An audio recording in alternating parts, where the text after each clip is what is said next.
সংসদে খেলাফত মজলিসের আমির আল্লামা মামুনুল হকের কিছু তুচ্ছ ভিত্তিহীন এবং প্রমাণহীন যেভাবে প্রতিহিংসা মনোভাব নিয়ে কথাগুলো বলল, তার সমালোচনা করলো, তীব্র নিন্দা জানায়। আগে ভিডিও দেখেন, ভিডিও শেষে কিছু কথা বলবো, আপনাদের মন্তব্য কমেন্টে অবশ্যই জানিয়ে যাবেন। আল্লামা মামুনুল হক তিনি অনেক বড় বড় কথা বলছেন, এই বাজেট নিয়ে সরকারের পতন ঘটাবেন, অনেক কিছু ঘটাবেন, কিন্তু তিনি যে গাজীপুরে এক নারী শোয়া ধরা পড়লেন মুদাব্বির নামে, আসলে সেটা কি ছিল আমি জানি না। অপ্রাসঙ্গিক কোনো বিষয় বক্তব্যে না নেই ভালো। একজন পরকীয়া সম্পর্কে আপনি মন্তব্য করেছেন। সাধারণত নিয়ম হলো যার এখানে এসে জবাব দেওয়ার সুযোগ নাই তার সম্বন্ধে অভিযোগ তোলা সংসদে সমীচীন নয়। 2 নম্বর, আপনারা মুতা বিয়ে সম্পর্কে আমার কাছে কেন জানতে চাইলেন? আমাকে কি এক্সপার্ট মনে হয় এইসবের ব্যাপারে? মাননীয় উপনেতা, আপনি কি বলতে চান? আমি তো কি মুতা বিয়েতে এক্সপার্ট নাকি? আপনি বলেন।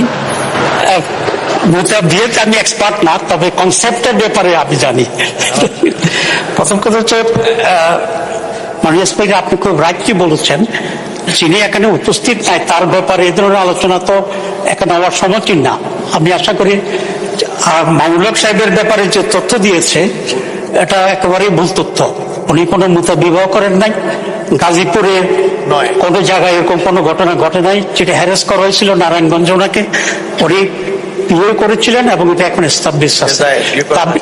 বিয়ে করা তো জায়েজ। আল্লামা মামুনুল হকের যে বিষয়টা সংসদে তুলে ধরলেন, এটা হচ্ছে সম্পূর্ণ প্রতিহিংসা রাজনীতির একটা অংশ ছিল। এটা সম্পূর্ণ বানোয়াট, এটা আমরা বুঝি। এটা নিয়ে আপনারা যে কোন কথা বললেন, কিছু কথা বলতে হয়। তোমরা ওই সংসদে বসে বসে, এই সিটে বসে বসে, এগুলো আমাদের ট্যাক্সের টাকা দিয়ে সেখানে আপনারা বসে আছেন। সেখানে গিয়ে আপনারা দেশকে উন্নয়নশীল কীভাবে করবেন, দেশে কীভাবে দুর্নীতি মুক্ত করবেন, দেশকে কীভাবে সাদাবাজি মুক্ত করবেন, দেশকে কীভাবে দর্শন মুক্ত করবেন, এগুলো নিয়ে কথা বলেন।